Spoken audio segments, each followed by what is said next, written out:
daripada sebelumnya. Tensi di Amerika Serikat dan Tiongkok mulai mereda. The Fed juga sudah menurunkan Federal Funds Rate untuk kedua kalinya tahun ini.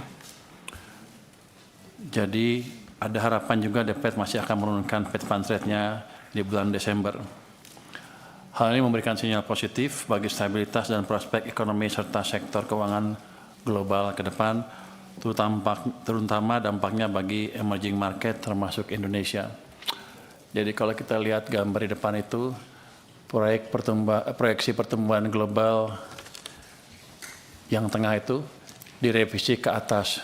Kalau kita lihat OECD tahun 2025 tumbuhnya 3,2%, mengalami koreksi 0,3% daripada sebelumnya. Yang IMF tahun 2025 diprediksi dunia tumbuh 3,2%, ini dikoreksi ke atas lagi 0,2% dari sebelumnya. Jadi kelihatannya ini sudah balik ke prediksi awal IMF di awal tahun sebelum ada trade war, bahwa global akan tumbuh dengan pertumbuhan 3,2%. Ketika trade war terjadi, IMF langsung menurunkan ke 2,8 yang diikuti oleh pesimisme di perekonomian dunia termasuk Indonesia.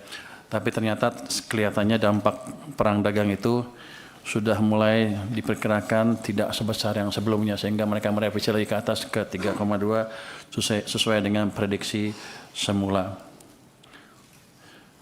Level pertumbuhan ekonomi Tiongkok masih lambat di triwulan ketiga akibat perang tarif dengan AS, walaupun bukan itu utamanya ya. Memasuki triwulan keempat, tensi kedua negara mulai mereda. Diharapkan ekonomi Tiongkok ke depan semakin pulih dan mendukung kinerja perekonomian Indonesia. Kinerja ekonomi Indonesia dan sebagian negara Asia Tenggara tetap resilient pada triwulan ketiga tahun 2025. Dengan berbagai perkembangan positif di global, ekonomi diharapkan semakin membaik ke depannya. Kalau kita lihat harga komoditas, masih bergerak fluktuatif. Batu bara, minyak, dan nikel, dan melemahnya harga nikel secara year on year, ini mempengaruhi kondisi pendapatan kita. Secara month on month, batu bara menguat menjadi sekitar $109,5 per ton, seiring tingginya permintaan negara importir utama. Minyak Brent naik tipis secara month on month, namun masih melemah secara year on year. Saat ini harga minyak berada di sekitar $63,6 per barel akibat resiko geopolitik dan surplus produksi OPEC+. Menurut penurunan kinerja batubara dan nikel menjadi tantangan bagi sisi penerimaan fiskal. Sementara penurunan harga minyak meredam tekanan belanja APBN untuk subsidi dan kompensasi. Sementara itu, tembaga dan CPO dalam tren menguat secara year on year. Penguatan harga tembaga didorong kekhawatiran pengetatan supply dan berakhirnya government shutdown di Amerika Serikat. Ini memberikan dampak positif bagi penerimaan negara. Pergerakan komoditas ini juga berpengaruh pada kinerja ekspor Indonesia. Pada periode Januari hingga September 2025, surplus neraca perdagangan Indonesia masih terjaga dengan nilai kumulatif $33,48 miliar Amerika Serikat, tumbuh sekitar 50,9% year on year dengan surplus bulanan $4,34 miliar AS. Jadi kalau lihat dari sini, walaupun perekonomian dunia mengalami gejolak yang tidak menentu, kelihatannya pengaruh ke ekspor kita dan trade balance kita tidak signifikan, malah cenderung positif. Ini terlihat dari pertumbuhan trade balance yang 50,09% tadi. Secara year on year, ekspor tumbuh 11,4% dan impor naik 7,2%. Dan ini menunjukkan aktivitas industri dalam negeri makin aktif di tengah permintaan global yang masih kuat. Jadi kalau lihat dari sini sih, perlambatan ekonomi kita di sepanjang mungkin 8 bulan pertama tahun ini bukan karena global saja. Mungkin bukan karena global, mungkin karena salah urus di dalam yang sudah kita perbaiki ya. Current account mencatatkan surplus pada triwulan ketiga 2025 sebesar $4 miliar atau setara dengan 1,1% PDB. Surplus terutama ditopang oleh neraca perdagangan barang Sementara pendapatan primer konsisten negatif sebagai konsekuensi investasi langsung global di Indonesia melalui repatriasi keuntungan atau dividen. Neraca jasa tumbuh terbatas seiring tingginya perjalanan wisata WNI ke luar negeri dan implikasi jasa freight yang sejalan dengan aktivitas perdagangan Indonesia dengan pasar global.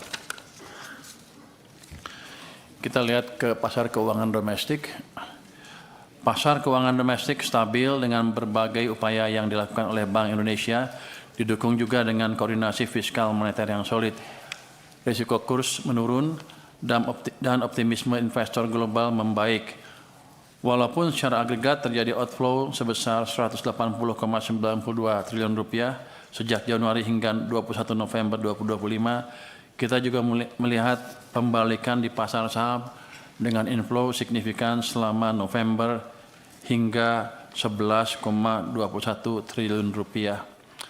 Pembalikan flow di pasar saham menunjukkan bahwa investor asing mulai melihat prospek ekonomi kita kelihatannya lebih baik dibanding sebelumnya. Mungkin mereka lebih optimis terhadap prospek kita dibanding sebelumnya. Di tengah tekanan outflow portfolio, stabilitas rupiah tetap dijaga hingga berada di kisaran 16.700 rupiah per dolar. Pergerakan nilai tukar yang stabil ini menandakan respons positif meredanya tensi global dan ekspektasi pelonggaran kebijakan moneter Amerika Serikat. Untuk inflasi sampai dengan Oktober 2025 Indonesia tetap stabil inflasinya di 2,9%. Ini angka yang ideal untuk saya. Jadi kan BI targetnya 3 plus minus 1 ya. Ini 2,9 tuh inflasi yang ideal. Yang ideal tuh biasanya inflasi itu antara 2 sampai 3%. Jadi karena inflasi amat ideal, ini menunjukkan keberhasilan TPID maupun TP Pusat, Bank Sentral dan seluruh pemerintah daerah dan Kementerian Pertanian dan Perdagangan untuk mengendalikan harga di pasar domestik sehingga daya beli masyarakat tidak tergerus. Berikutnya, kita lihat kinerja pertumbuhan ekonomi Indonesia seperti yang dikatakan oleh Pak Ketua tadi, pada triwulan ketiga tumbuh 5,04%, didorong oleh permintaan domestik dan kinerja ekspor yang kuat, investasi yang resilient, serta optimalisasi belanja pemerintah. Dari sisi komponen pengeluaran, kalau kita lihat ya, konsumsi rumah tangga sebagai penyumbang besar PDB tumbuh solid 4,89% pada triwulan 3. Investasi PMTB tumbuh 5,04%, mencerminkan optimisme pelaku usaha. Ekspor meningkat kuat 9,91% dan impor tumbuh rendah sehingga memperkuat net ekspor kita yang memberikan dorongan tambahan ke angka pertumbuhan kita. Konsumsi pemerintah tumbuh 5,49% sejalan dengan akselerasi belanja pemerintah di Q3 yang tumbuh tinggi dan akan terus diakselerasi di Q4.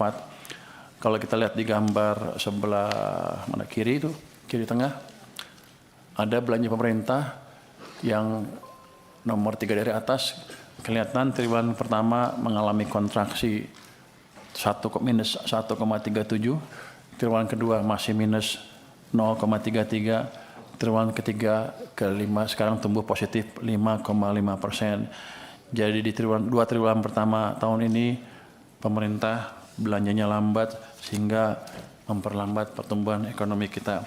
Ini kita perbaiki dan ke depan saya pastikan di triwulan pertama tahun depan kita akan tumbuh terus. Kita akan cegah belanja yang terlambat dari pemerintah sehingga dorongan keekonominya akan tetap kuat. Dari sisi produksi, sebagian besar tumbuh positif, manufaktur tumbuh 5,54%, perdagangan tumbuh 5,49%, transportasi 8,62%, serta informasi dan komunikasi 9,65%. Sektor konstruksi juga tumbuh stabil, sementara pertambangan sedikit terkoreksi karena moderasi harga komoditas di pasar dunia. Sementara itu sektor pertanian yang didukung program prioritas pangan Presiden meningkat drastis dari 1,65% pada Q2 menjadi 4,93% pada Q3. Hal ini dilakukan guna meningkatkan kesejahteraan petani, mendukung pengentasan kemiskinan, dan mencapai tujuan ketahanan pangan. Secara keseluruhan, konsumsi yang kuat, investasi yang terjaga, dan ekspor yang meningkat menjadi pendorong utama pertumbuhan ekonomi Indonesia. Upaya pemerintah terus mendorong kontribusi industri bernilai tambah juga terlihat pada realisasi pertumbuhan sejumlah wilayah. Sulawesi tumbuh 5,8% next, dan Jawa 5,2% dengan mengandalkan terutama dari industri pengolahan. Sumatera tumbuh 4,9% dan Kalimantan 4,7% disumbang oleh sektor pertanian dan perdagangan. Bali dan Nusa Tenggara tumbuh 4,7% dengan industri pariwisatanya. Kita lihat gimana kondisi masyarakat kita sekarang. Next. Optimisme masyarakat untuk konsumsi dan produksi semakin membaik, didorong kuatnya kepercayaan dan permintaan domestik. Dari sisi konsumsi, penjualan retail tetap melanjutkan tren positif. Belanja masyarakat juga terus menguat, terutama untuk barang tahan lama. Di sektor real, penjualan motor tumbuh 8,4% year on year, jadi sudah positif, tinggi. Sementara mobil menunjukkan perbaikan, itu walaupun masih negatif minus 4,4% angka terakhir, tapi negatifnya sudah berkurang amat signifikan dibanding dengan bulan-bulan sebelumnya. Saya pikir bulan ke depan penjualan mobil juga akan mulai positif lagi. Dari sisi produksi, sektor manufaktur ekspansi dengan PMI manufaktur di level 51,2 pada bulan Oktober. Angka ini mengindikasikan peningkatan output dan permintaan yang baru. Selain itu, masyarakat optimis melihat kondisi ekonomi ke depan dengan indeks ekspektasi ekonomi naik ke 133,4. Secara keseluruhan, tingginya optimisme dan produksi ekspansif menjadi pondasi kokoh pertumbuhan ekonomi ke depan. Kalau kita lihat gambar yang paling kanan bawah itu dari September, dari mungkin April, Mei, Juni, Juli, Agustus, September turun ke bawah untuk indeks kepercayaan konsumen saat ini maupun ekspektasinya. Tapi kita lihat Oktober naik dengan signifikan ke level 121,2 untuk indeks kepercayaan konsumen. Artinya kita berhasil membalik optimisme masyarakat terhadap perekonomian kita. Jadi kebijakan yang kita kerjakan juga dengan dukungan DPR. Waktu saya minta Pak Misbakun untuk mendukung saya menyalurkan uang 200 triliun itu, beliau bilang jalankan juga, jadi saya aman. Kita jalankan dan dampaknya seperti itu. Kalau kita lihat ya, halaman berikutnya. Next. Ini yang hijau adalah laju pertumbuhan uang, yang sebelah kiri, sebelumnya. Yang gambar kiri itu laju pertumbuhan uang. Sebelum kita injek uang ke sistem di bulan Agustus, itu hampir nol pertumbuhannya. Bahkan sebelum-sebelumnya hampir nol. Dampak dari penginjeksian uang yang 200 itu, saya nggak bisa tunjuk di sini. Saya nggak bisa nggak bisa tunjuk ya. Tunjuknya ke sana ya. Oh nggak kelihatannya. Ini ya Pak Ketua, ini sebelum kita injek uang sistem, di ekonomi itu kering sekali, jadi ekonominya melambat. Boleh kita bilang ekonomi sepanjang ini diperlambat habis-habisan. Tapi dengan setelah saya lapor Pak Presiden, dengan dukungan anggota DPR, waktu itu di belakang saya ngomong sama Pak Misbakun sama teman-teman, saya boleh injek uang 200 triliun, bukan injek, pindahkan uang 200 triliun ke sistem. Ini yang hijau naik ke atas, itu tumbuhnya itu 13% lebih. Cuman di bulan Oktober turun sedikit lagi ke 7,8. Jadi agak kurang minyaknya. Jadi saya sudah dorong lagi ke sistem tambah 76 triliun. Jadi ini harusnya naik lagi ke atas. Jadi ini yang meminyaki ekonomi yang sebelumnya melambat.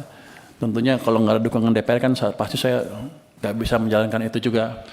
Jadi teman-teman mungkin nggak tahu, saya sudah diskusi terus dengan Pak Ketua untuk mengizinkan saya memindahkan uang itu.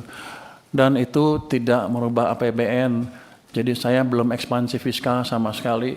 Itu hanya memindahkan uang saya dari perbankan dari BI ke perbankan. yang akibatnya ketika uangnya seperti ini di sistem, itu masyarakat bisa memanfaatkan itu untuk ekspansi bisnis.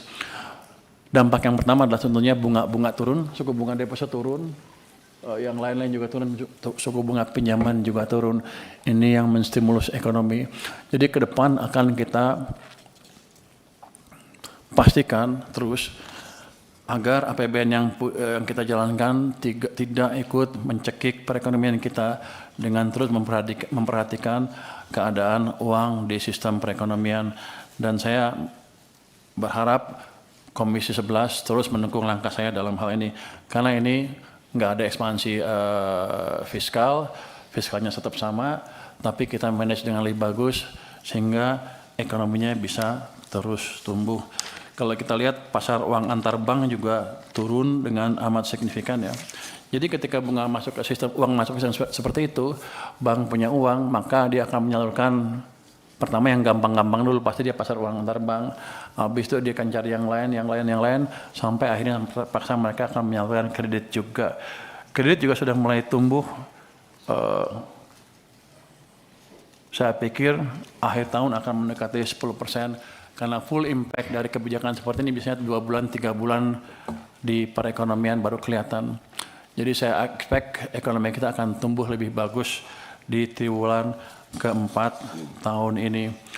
Kalau sebelumnya 5,02 ya, triwulan ketiga, kita expect di triwulan keempat dengan hitungan ini, dengan stimulus ini, dengan stimulus yang lain-lain, BLTS dan lain-lain, kita expect ekonomi kita di triwulan keempat bisa tumbuh 5,6 sampai 5,7%.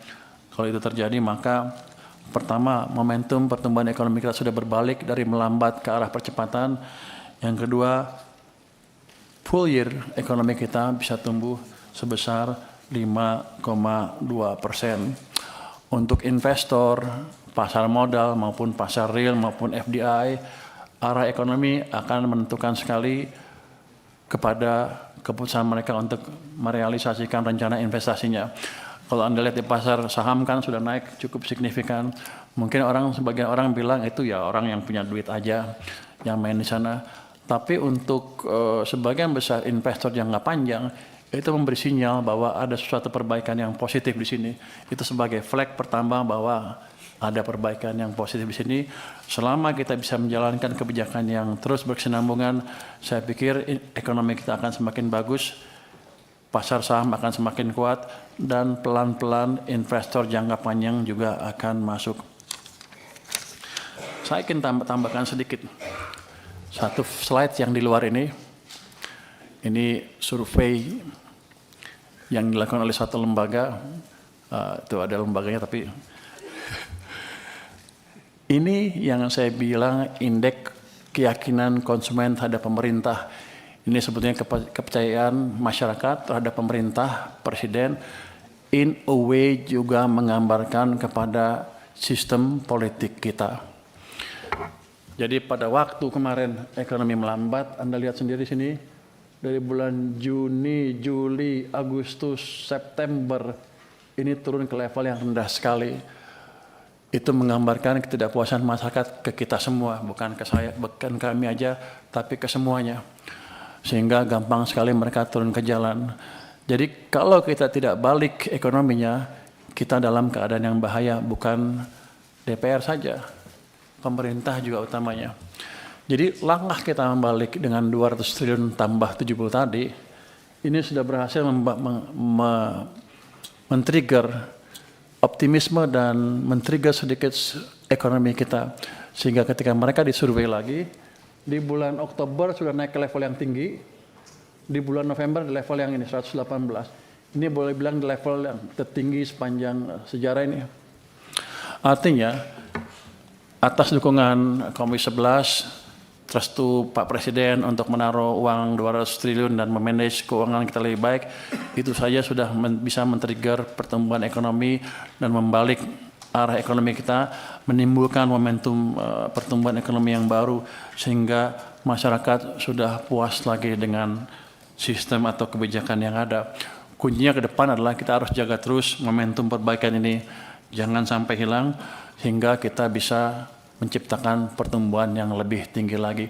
Ketika masyarakat puas ke pemerintah seperti sekarang, harusnya demo akan lebih sedikit ke depan, dan pemerintah bersama DPR tentunya bisa memfokuskan untuk menciptakan pertumbuhan yang lebih cepat, fokus menjalankan program-program yang sudah disetujui oleh DPR untuk memastikan kita bisa menciptakan pertumbuhan ekonomi yang lebih cepat.